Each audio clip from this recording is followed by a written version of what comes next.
What's up, you guys? Okay, so amazing opportunity. So last month, the World Health Organization formally recommended that cannabis and its derivatives to be rescheduled under international drug treaties. This is huge.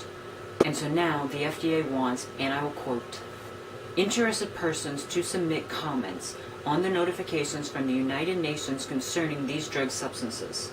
The comments received in response to this notice will be considered in preparing the United States position on these proposals for a meeting of the United Nations Commission on Narcotics in Vienna, Austria. Now that meeting is going to take place between March 14th, 2019 and March 22nd, 2019. And if you want to submit comments, you have to do so by March 14th. And this is a huge opportunity for anybody who submits comments, because if you submit comments, you can help play a role in how the United States United Nations representative votes when this issue comes up.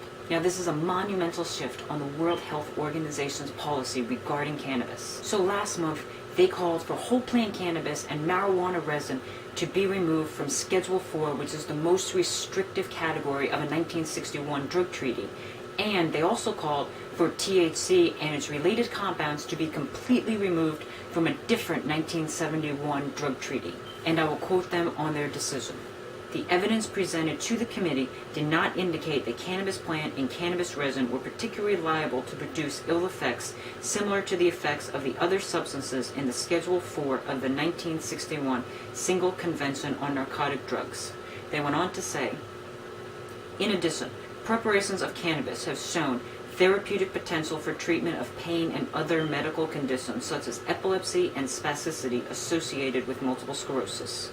So, they are not only acknowledging marijuana's vast medicinal properties, they are also acknowledging how marijuana is not an addictive substance. It's not a substance that causes dependency or other ill effects. They also wanted to stress that CBD, the non-psychoactive and non-intoxicating component of marijuana, does not fall under international restrictions at all, meaning that it is legal internationally and should remain so.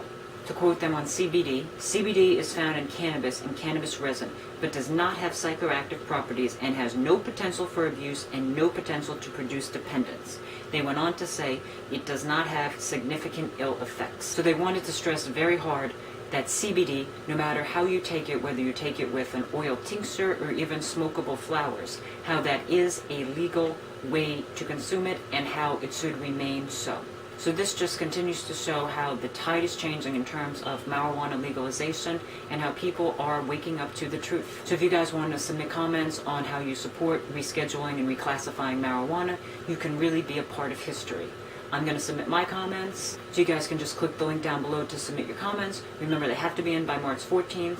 And yeah, this really is a huge opportunity to be a part of changing history. Hope you guys have an awesome day. Peace.